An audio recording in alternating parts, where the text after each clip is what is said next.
This is our program for the week of February 10th, 2025. This week, Lee Zeldin, the head of the EPA under the Trump administration, announced on Twitter that he was canceling a $50 million grant to the Climate Justice Alliance, made up of a wide range of national and local formations on the left, including local allies like Feed Black Futures, Movement Generation, and APEN. Zeldin is a Zionist, a climate change denier, and a Trump loyalist.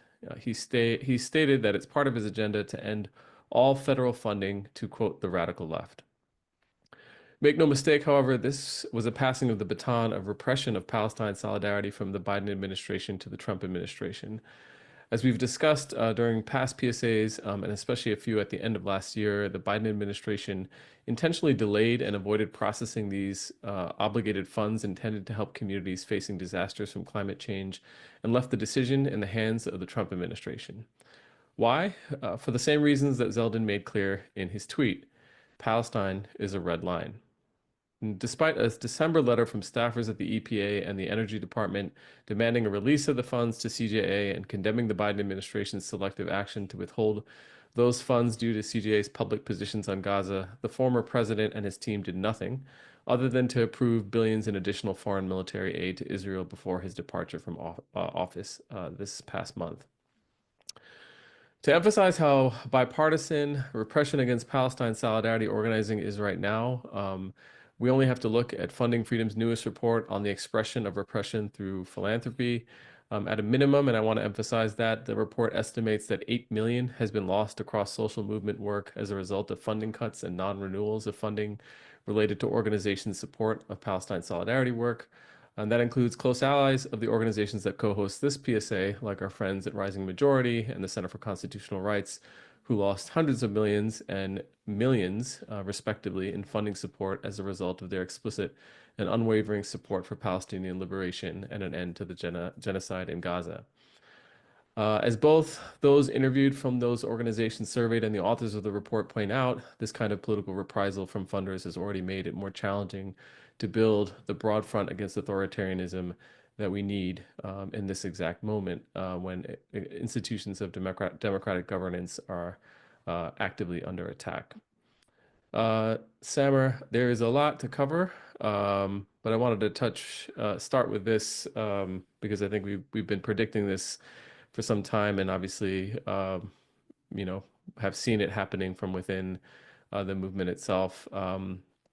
I think the point here is obviously that there's a lot going on and some insane things, as we mentioned before we got on, that the Trump administration is doing almost every minute of the day. The latest being holding DOJ attorneys hostage in a room to see who will, decide to make the decision to pull the case on Eric Adams officially, for those corruption charges. But I think for us, who are continuing to keep an eye on Gaza and continuing to monitor the state of and strength of the Palestine Solidarity Movement, these new attacks are not surprising, and these were predicted and disappointing, but still a sign that there's still a lot of work to do within the broader anti-authoritarian front, both in terms of political education and in terms of positioning ourselves with those Zionist forces and that are in some alignment against Trump right now.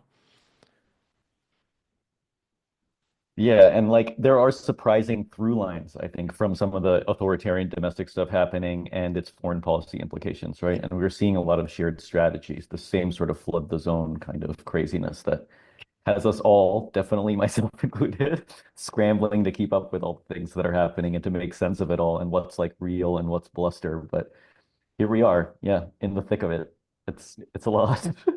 It is, and we'll continue to say it's a lot, and Yeah. acknowledge that it is a lot for all of you. And we're going to try our best, and Sam, we appreciate you in particular for helping us digest all of that, all that's happening in Gaza and in Palestine, and also domestically with regard to this work. So, with that, I will give you the floor, and I will actually, I know that you're using one screen today, so let you share first so that we can make sure your slides show up.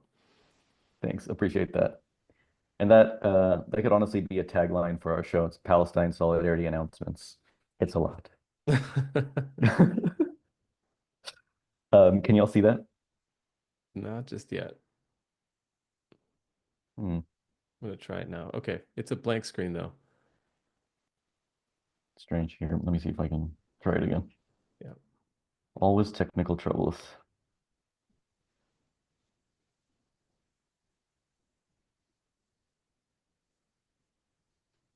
it's still a black screen on our end. Now? Yeah, well, let me try again. Yeah, yeah, it's still black. Well, I don't know what to do about that. Okay, you might have to talk us through the slides and then maybe drop the Yeah, slide deck in the drop the slide deck in the yeah. yeah, I mean, that would work. Let me try one more thing. Sorry. Just give me 1 second.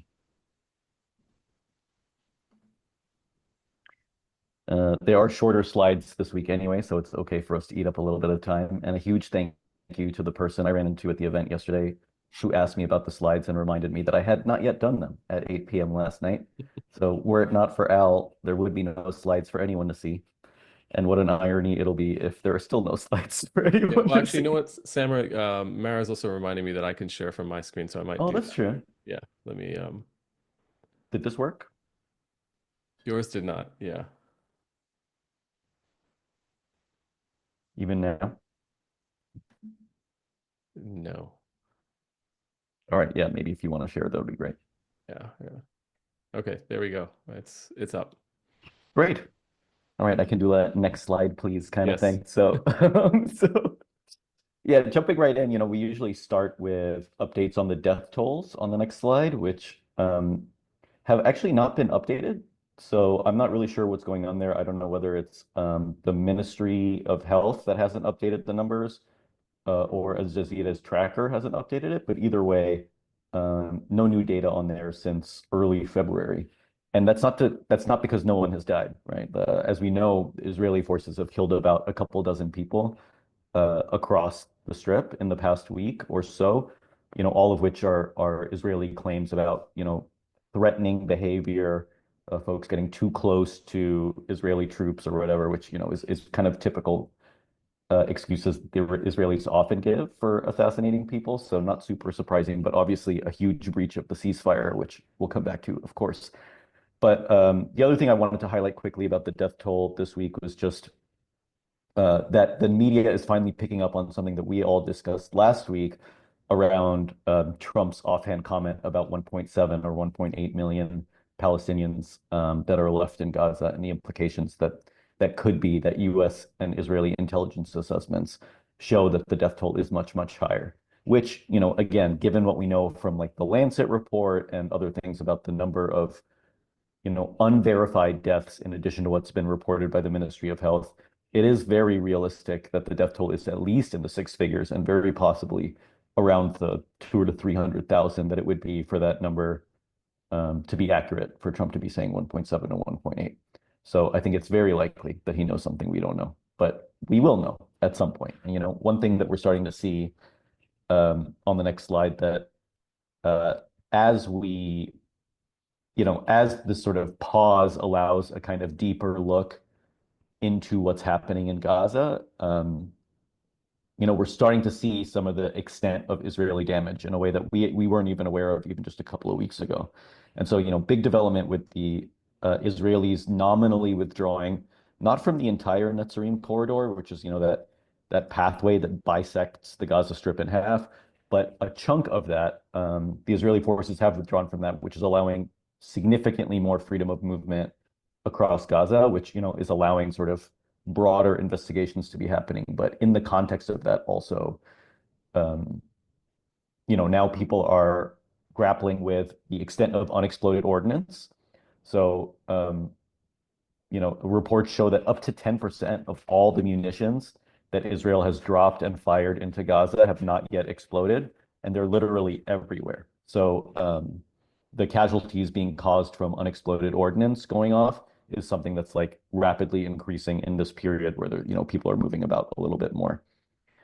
But the other things that we're starting to see is one, more direct proof of like sort of systematic genocidal behavior. One, including, this really remarkable Guardian article interviewing an aid worker with Doctors Without Borders, talking about how they witnessed the IDF specifically and systematically smashing medical equipment piece by piece. Like they would go into the hospital and make sure that there was just no medical equipment available.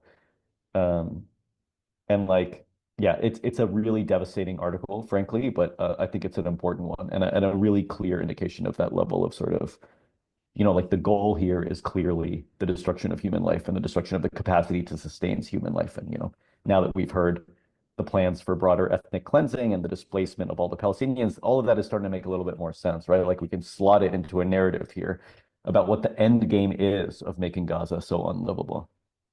So the other piece of that is also the way that the military has conducted itself, the Israeli military, over the past year and a half. I really highly recommend this 972 magazine investigation that incredibly, goes into a lot of detail. It's a very long article, but um, how the decisions the Israeli military was making at the early stages of the war sort of set the tone about how it would be conducting its military operations going forward. There's, a whole set of things here, too many probably to go over right now. So if you're interested in it, I would definitely recommend giving it a read. But at a high level, um, the Israelis, for example, were aware that when they dropped bombs, they discovered this from, their learnings from their past like genocidal assaults on Gaza. When they dropped bombs, the gas that was sort of emanated from the exploded ordnance would like cause people to suffocate. And they ended up using that as a primary tactic in this war. So they would specifically drop enough bombs and of like a large enough caliber that the gas itself would be the thing that would cause this like mass asphyxiation in the idea that it would be used to sort of target Hamas people in tunnels. And when it turned out that Hamas, having experienced that from the 2018 war, had actually built a series of safeguards around that so that it wasn't an effective strategy, they continued to do it just cause, right? And like a lot of the people they interviewed, and these are high-ranking Israeli military officials, talk about how the idea here was revenge. And like specifically, there were many circumstances where they knew that there was a high likelihood that a hostage was in the area, and they didn't care. They bombed that area anyway. And that's not to say nothing, obviously, of the extent of Palestinian civilian life that was included here, where like way out of step with any other large scale modern military campaign. The calculus around, okay, if a few hundred civilians die for us to have some percentage chance of killing one Hamas combatant, that's worth it, right? Like it wasn't a problem for them to sign off maximum number of civilian deaths. And this is all written out in excruciating detail in this report. So that's really something, I think. But all that context aside, I think, the main piece here is, of course, what's happening with the ceasefire. So there are many updates and there are many unknowns. So we're stuck, I think, waiting for tomorrow, frankly, to see what's going to happen. Um, and so, the big ceasefire news of the week, well, at least what seemed like was going to be the big ceasefire news of the week, back on Monday was when Hamas announced that it would be delaying the scheduled hostage release for that Saturday. And the reasoning that they gave was that Israel had been systematically violating the ceasefire agreement. And um, that is objectively true. Like you wouldn't know that from reading a lot of the ways that Western media has been covering this. It's always Hamas alleges, Israel ceasefire, whatever, whatever. If they even get that far, often it just says like Hamas, decides to delay hostage release, as if it's just a thing that's happening totally absent of any political context. But I found this table that I thought was really helpful that shows like among the other pieces of how Israel has violated the ceasefire agreement, including delaying allowing people to go back to the north, which we talked about a couple of weeks ago, including the dozens who have been killed, which we talked about earlier. The big one is obviously the shortfalls in aid, where even though there has been a really massive increase in aid from when the ceasefire was signed, an order of magnitude more aid getting in, it's still below what Israel had agreed to let in. And there's a reasonably sized deficit in you know, um, like immediate humanitarian aid, so like food supplies, things like that. A bigger shortfall in fuel, but then a massive shortfall in like long-term IDP, like internal displacement tents, and then like mobile housing units that were designed to house people in the sort of interim period. And again, we're seeing a through line here, right, where the sort of aid that was supposed to be provided to render Gaza at least minimally inhabitable in this period, to allow people who have been living in like really temporary tents for over a year now to move into structures that have a little bit more solidity to them, even if they're still tents. That's the stuff that Israel isn't letting in at all. Um, so Israel is clearly violating the ceasefire agreement, and in many ways, clearly on purpose. I wanted to point folks to two articles that I think really sum up some of the underlying reasoning here, both on the Israeli side and on Hamas's side. This drop site article by Jeremy Scahill, I think, really outlines well how Netanyahu has been trying to sabotage the ceasefire from the very beginning. It's been very clear, right, for over a year now that he has had basically no interest in moving from a cessation of hostilities into a full ceasefire. And, go back to past PSAs if you want to hear us talk about what those terms mean. But the idea that, Netanyahu was sort of strong-armed into agreeing to this before Trump's inauguration, while possibly given latitude to weasel out of it before it reaches like the ceasefire phase, before it reaches phase two, I think really does a really good job of sort of assessing the extent to which the systems were in place in order to undermine those broader processes right off the bat.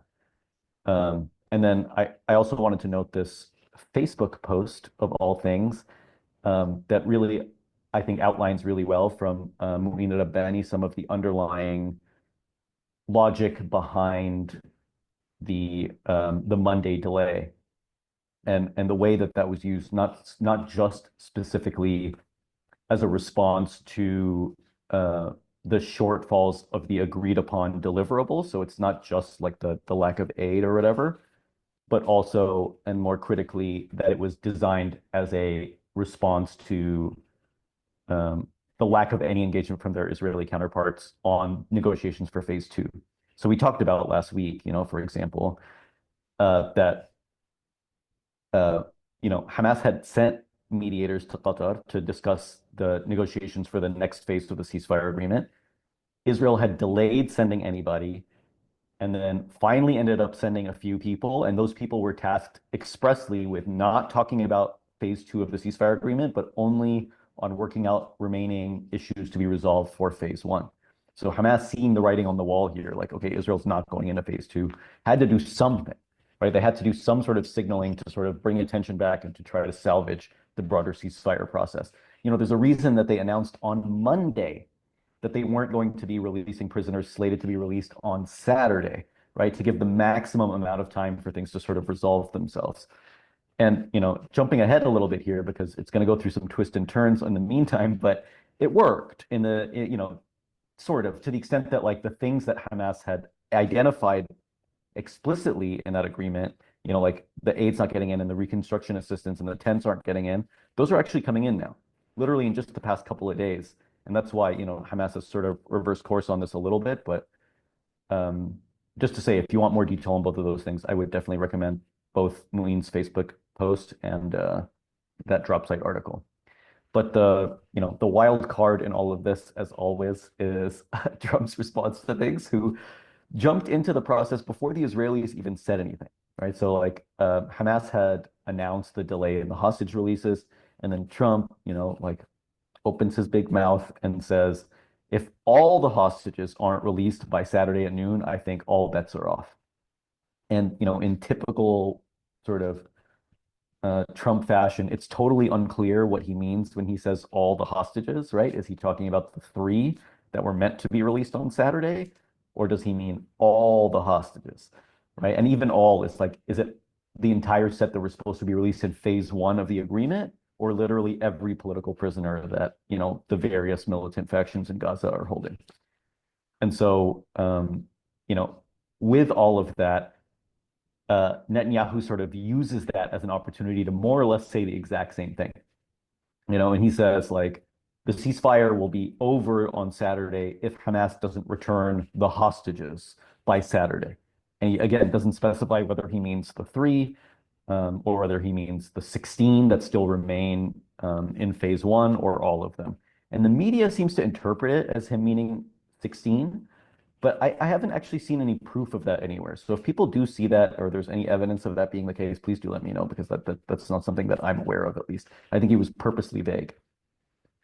Um, and so that's basically where things have left off on the US-Israeli side. But for Hamas, just yesterday, I believe, they announced that they will, in fact, be releasing the hostages as planned on Saturday.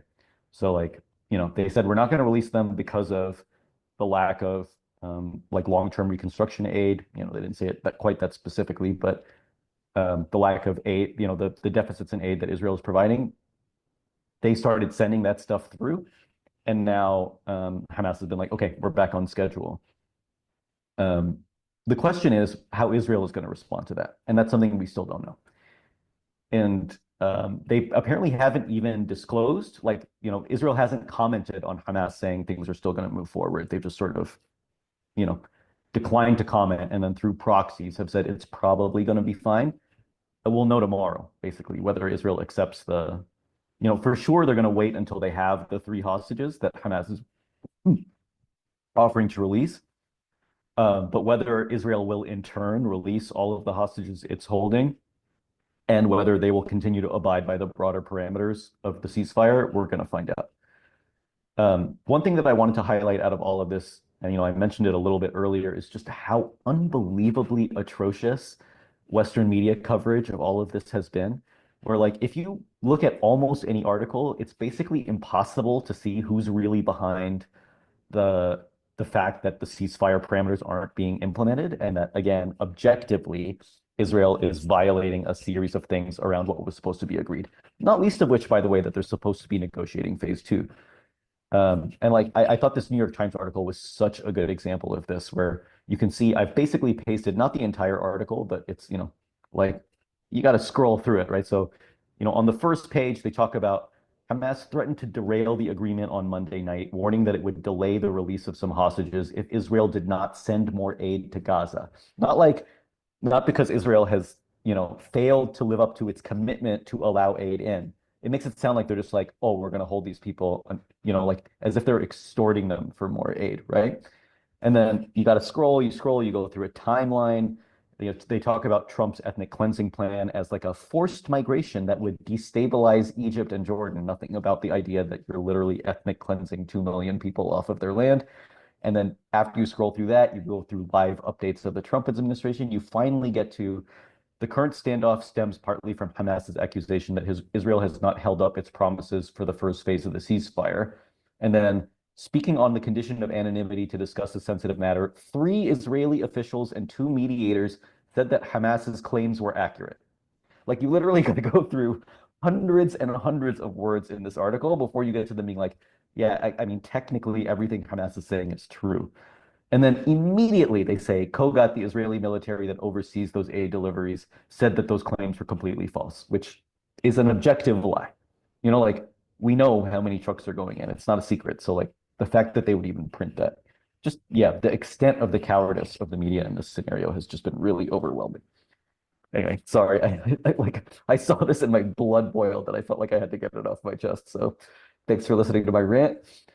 Um, the other big thing, obviously, that's been happening in relationship to the ceasefire agreements is this like Trump plan of owning Gaza and kicking the remaining Palestinians out into Egypt and Jordan. I think when we talked about this last week, it wasn't clear then the extent to which Trump would be holding on to this. Like if it wasn't one of those things that he just sort of spits out and then moves on to the next shiny object in his path. And there were some indications that that's what it was going to be, right? Like the next day, all these Trump administration officials were trying to walk it back. And we talked about that last week. And they're, like, no, the relocation of Palestinians is temporary. And, the US isn't literally going to own Gaza or whatever. But literally every single day since then, Trump has reiterated those same things that no, the expulsion of the Palestinians will be permanent. Yes, the United States will own it. It's a real estate deal for coastal property. He's really seeing this literally as like a 80s slumlord trying to build, you know, like condos on the beach or whatever. The thing is that as was the case last week, Egypt and Jordan are just totally not on board with letting 2 million anti-authoritarian Palestinians into their countries. It's just not like I cannot conceive of a world in which that would happen. And so, there's been all this sort of back and forth where obviously Trump is threatening aid. And he had this sort of absurd meeting with the king of Jordan, where the king offered to take in some Palestinians, is the way that it was often referenced, but really he basically opened the door for like 2,000 injured children or something, to receive medical treatment. It wasn't even clear that they would be able to stay. Uh, and even that, I think, is a little bit of a capitulation, right? It's like certainly an act of cowardice, where instead of saying like, "Hey, Trump is calling for ethnic cleansing," and like that's not okay, instead he sort of kowtows and thanks Trump for all he's doing, and all like basically tries to offer him a symbolic win, which often Trump is taken by those symbolic wins, like, "Yeah, here's a few thousand Palestinians out." That does not seem to have done the trick, but Egypt is currently circulating a different plan that allows for the reconstruction of Gaza while the Palestinians are still there, obviously, which again, Egypt, like, it's inconceivable that they're going to let in 2 million Palestinians, unless they like build some gigantic concentration camp in the Sinai. And even then, it's really hard to imagine that working. Um, so it's clear that the Arab states, at least, are taking this seriously, and in a way that we've talked about a lot, not because they are super keen on supporting Palestinian liberation, quite the contrary, just because they see it as an existential threat to their own rule. So I think the extent to which they see it as an existential threat means it's going to be very hard for them to go along with this ethnic cleansing plan. But that raises a series of questions about like what is the real strategy here for the Trump administration and Netanyahu and stuff, right? Like, obviously, I think it would be a dream for them to kick out 2 million Palestinians, but even they probably realize the extent to which that's a pretty big moonshot.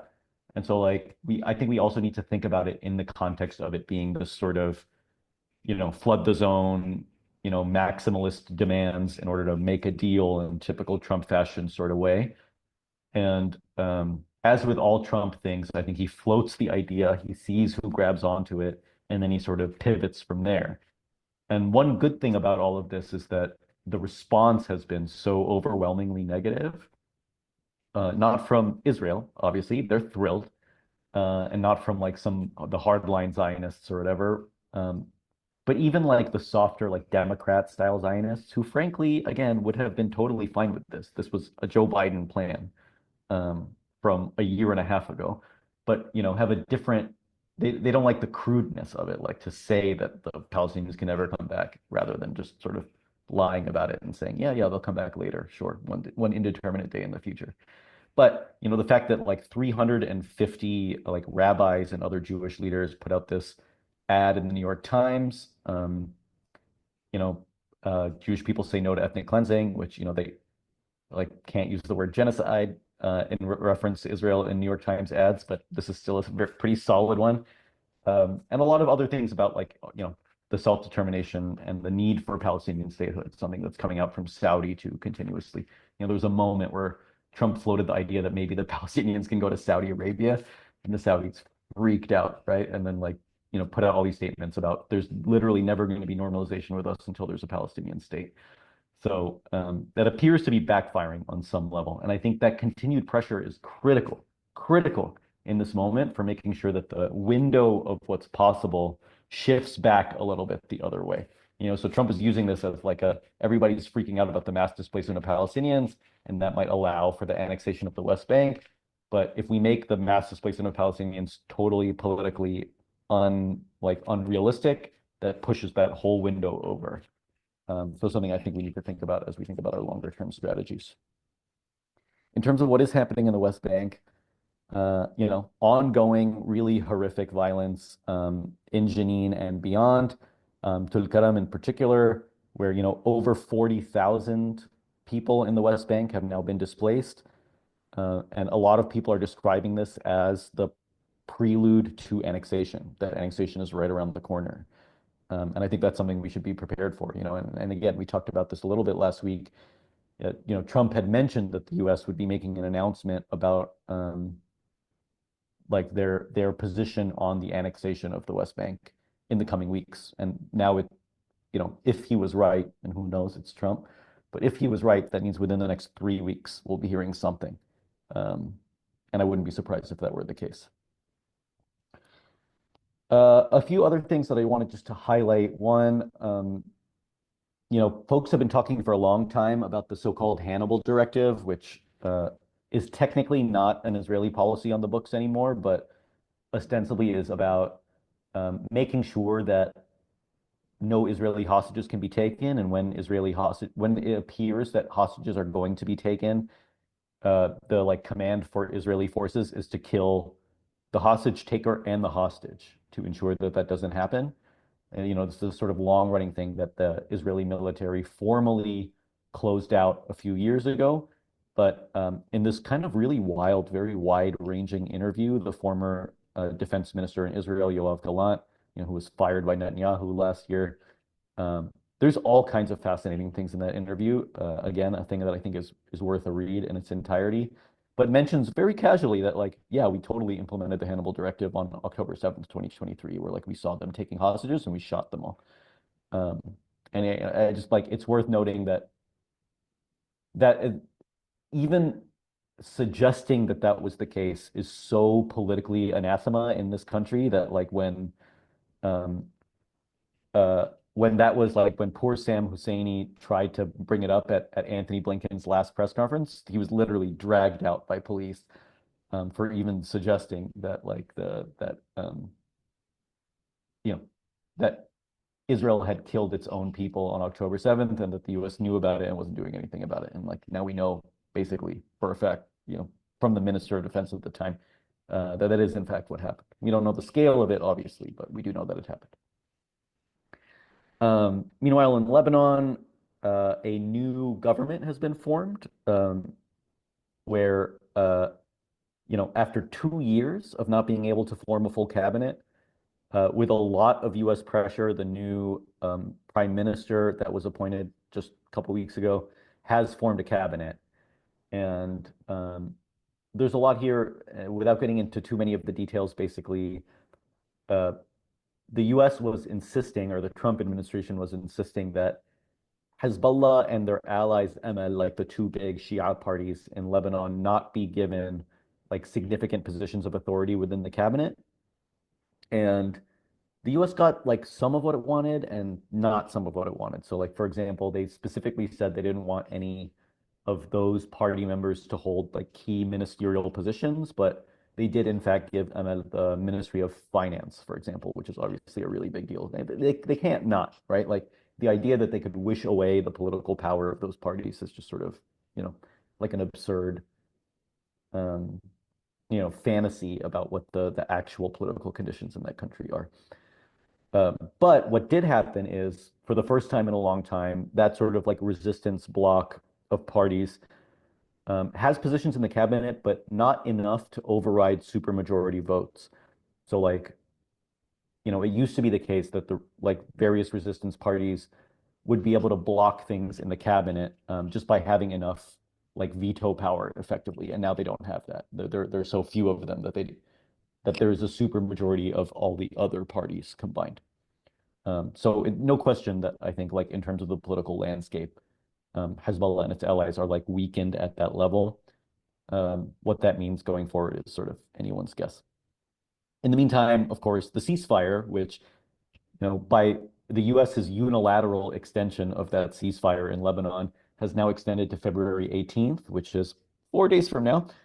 The IDF has requested to be able to stay in what they call certain areas inside Lebanon. It's not really clear, at least to me, what areas means, if it's a city or some geographical zone. I don't know how large those areas are, but there are only 5. So the promise is that by the 18th, all their troops will have withdrawn from everywhere except those 5 areas. Not really clear the size of that or what that really means. Um, Originally, the United States said absolutely not. We're sticking to the February 18th deadline. And surprise, surprise, we talked about this a month ago, well, I guess a couple weeks ago, that, sure enough, the United States comes around and says, yeah, actually, we're fine with that. They can stay through the end of the month. And it's not really clear whether that end of the month thing is going to hold either. And, that's generous of me. It's clear that it won't. I think the Israelis will continue to be there into March and beyond.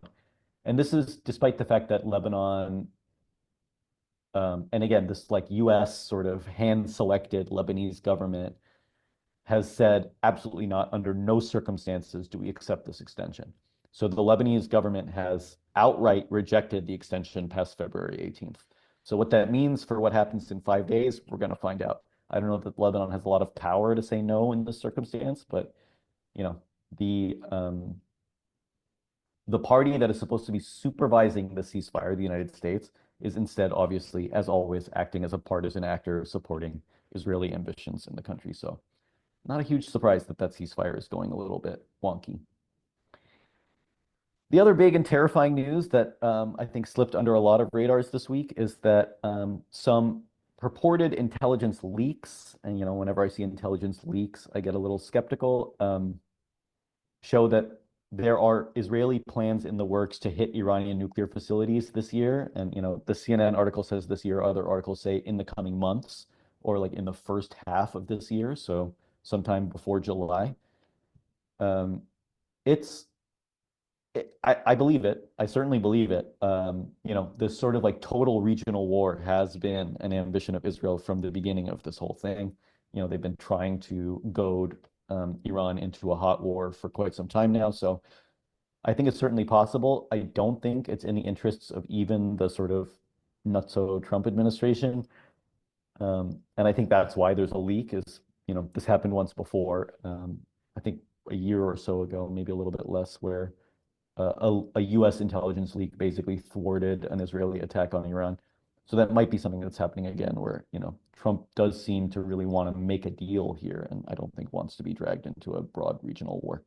But whether or not that's actually going to stop Israel, who knows? That's certainly a possibility of a thing that might happen soon. And if it does, I think the implications are huge. Um, on the domestic front, this Zateo article interviewing MJ Rosenberg, this former like high-ranking AIPAC staffer, again, I would say must read. A really remarkable article. And like all the ways that AIPAC has shifted over the past few decades into this like super hard right organization, but also recognizing that and I really liked this quote from the article where MJ says, I wasn't considered someone who was a defector. I majorly became a defector later, but it was because I woke up. I'm not going to say that Israel changed. It's that I woke up and I saw what Israel was. So it's not that like AIPAC became this evil organization. It just sort of increasingly sort of mask off, like more blatant in its sort of fascistic overtones. Um, and that article is paywalled. You need a Zeteo subscription to read it. There is a link in the slides to a Facebook post that has basically the whole article in it. But, I think it's important for people to read, but I also feel like, you should actually subscribe to Zeteo if you want to support them in this type of journalism. I do think it's really important work. On the home front, Thomas mentioned like the big fights happening around like the funding and philanthropy world and the ways in which that's been weaponized against the Palestine movement. The Lee Zeldin pulling of the $50 million Climate Justice Alliance grant obviously sent some shockwaves. But again, this is sort of an example of Republicans saying out loud the things our Democrats are doing quietly. It's this like, velvet glove coming off of the iron fist, where the reason that Lee Zeldin was able to cancel the $50 million is because it wasn't dispersed, even though it should have been dispersed like a year ago. And the Biden administration was delaying it because of CJA's Palestine work. So like, once again, we really like to blame Trump for this, and obviously he's responsible on some level, but Biden wasn't really meaningfully doing anything different. He just wasn't bragging about it. Also, we're seeing a sort of spate of Students for Justice in Palestine chapters getting shut down across the country, including my alma mater at UCLA, where, um, just by the title of this article, suspends SJP after vandalism at UC Regent's home. And that vandalism is that they put like red handprints on the wall. Um, so really chilling stuff, and like a very clear also response to the idea that the demand for divestment is just not happening. And that's also in this article. The LA Times actually gets into a lot of detail about what the UC holdings are and how deeply they are entwined with the military industrial complex generally, with Israel specifically. Um, and like, I can't quite remember the proportion of the in total endowment that's in there, but it's like 20% or some 30%. It's a huge number. Um, yeah, also definitely worth a read. For BDS, just two things I wanted to highlight quickly. One, Chevron, a long-standing target from like the broader Palestinian-led BDS movement, has posted its first loss in 4 years, a big part of which is a decline in the United States. And so like, the boycott movement is taking some credit for the sort of boycott Chevron campaign, which is great. There have been some amazing actions at Chevron in the past few weeks. Would highly recommend folks check out the calendar to see other upcoming ones. And also, um, we've talked previously that Barclays, this sort of giant British bank, has divested totally out of Israel's biggest weapons producer, Elbit. Uh, and we finally are getting disclosures that show that that is in fact true, and that it happened basically right after a series of targeted direct actions on Barclays and on Elbit, basically like making it very expensive for Barclays to continue investing in that weapons manufacturer. Just a real indication of the power of direct action in moments like that. And so, to sum up, the ceasefire as it exists is hanging on by a thread, but it is hanging. There's nothing to prevent it, at least from continuing through the end of February, through the end of phase one. That may not be the case. It may well be the case that Netanyahu kills the ceasefire this weekend. It may also be the case, and I think it's more likely, that Netanyahu allows the ceasefire to continue through the end of phase one, which is only 2 weeks from now, but does not allow it to advance into phase two. And a key piece of this is US pressure, one way or the other. And again, going back to that Mu'in Rabbani article his Facebook post that I mentioned earlier, the US plays the critical decision-making role here in determining whether or not things are going to move forward, because the Israelis clearly don't want to, but they have to sort of respond to the dictates of the people who are supplying all of their weapons and aid. So that's the only reason they're in phase one, let alone, in this like broader agreement.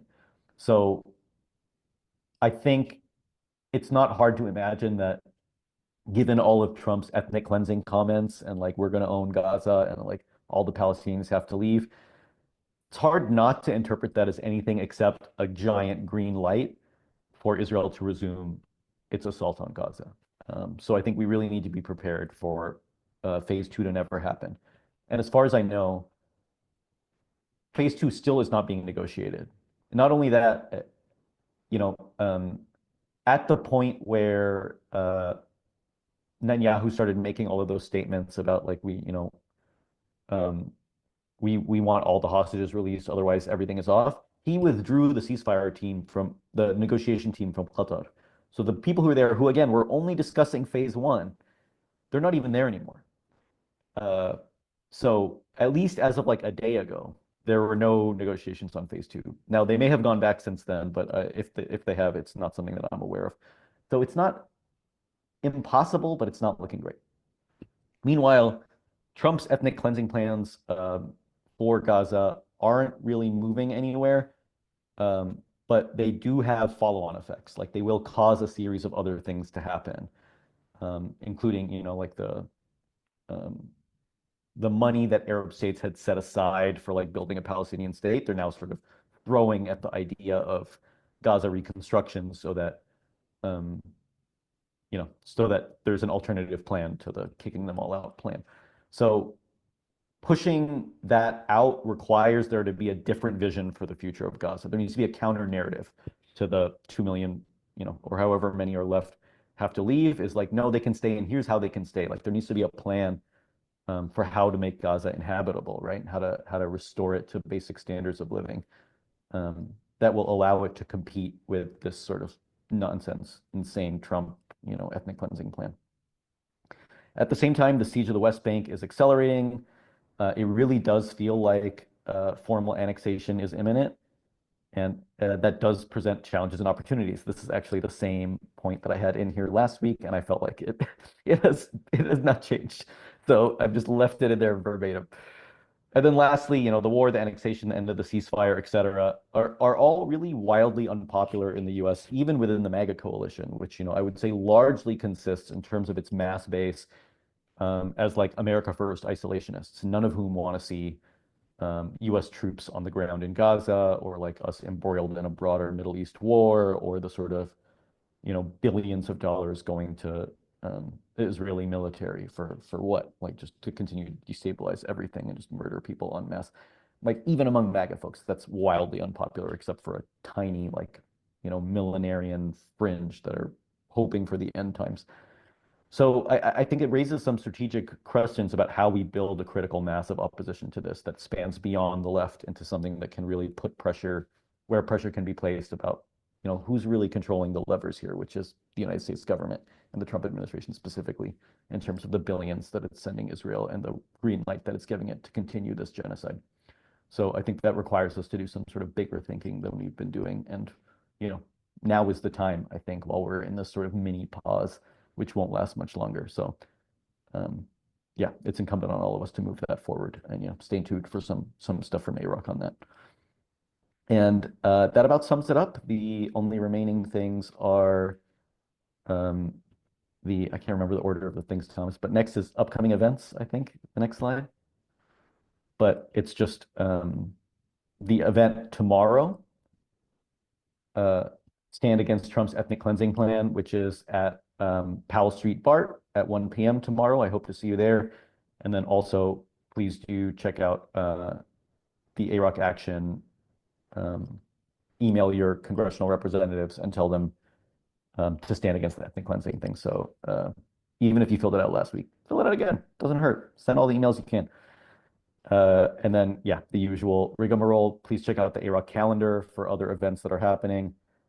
If you want text alerts, please text PSA to the PSA number 833-633-0604 and check out the PAL Media Tracker for other updates and articles that inform all of this analysis. You can sign up at palmediatracker.com/signup.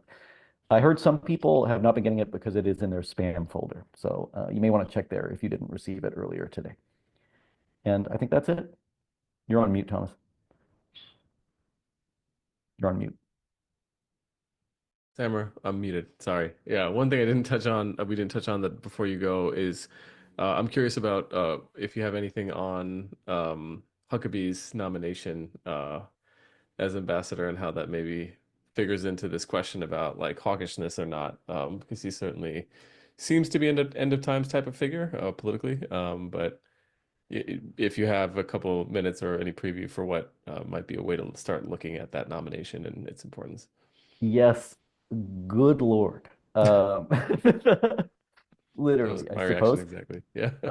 You think it couldn't get any worse than Tony Blinken, and here we are. Yeah, terrifying, terrifying beyond the sort of like crass evil, I think, of a lot of these Trump administration appointments. Like Mike Huckabee he's a actual like dyed in the wool Zionist and someone who actually wants the end times, right? A Zionist because he sees it as the precursor to, um, yeah, the like second coming of Christ, which requires a catastrophic war in the Middle East. So he literally wants a catastrophic war in the Middle East. The one thing I'll say about that is there is a sort of broad organized campaign to put pressure at least on Dems and hopefully a couple of Republicans. That's all it would take to stop the Huckabee nomination. It's a really lovely named campaign called Huck No. I will find the link and I'll drop it in the chat. I think it's just huckno.org. And I'd really recommend folks check that out and send whatever you can possibly send um, to put that pressure on because out of all the nominees, I do think that might be the most dangerous. Yeah, no, I think I'm glad you mentioned. I'm glad we can share that, and it's. I appreciate also the kind of preview of Israel's plans against Iran. Again, like there's a lot of things flooding the zone, so to speak, right now, and so there are some things that are being laid in the ground that might have effects months down the line that I think are worth us keeping an eye on, and it includes these appointments. It includes some of these incursions into Syria and into Lebanon, and of course with Iran. And um, I think it is true, at least at this point, that there's been no not a lot said about the appetite for a broader regional war from the Trump administration, but there's so many factors that are playing into this, and as we saw last year, Israel certainly has an appetite for wanton destruction. So A bottomless appetite. Yeah. yeah, we probably will have a change of programming next week. We'll keep you updated on it. We're trying to get some interviews in around the humanitarian situation on the ground. It might have a shorter program next week. I might actually have a week off 2 weeks from now. We will be back though on a regular basis after that. So we'll keep you posted. Thanks for joining us, and we'll stick around to answer any questions for a couple minutes. And again, thanks, Samar, and thanks, Mara.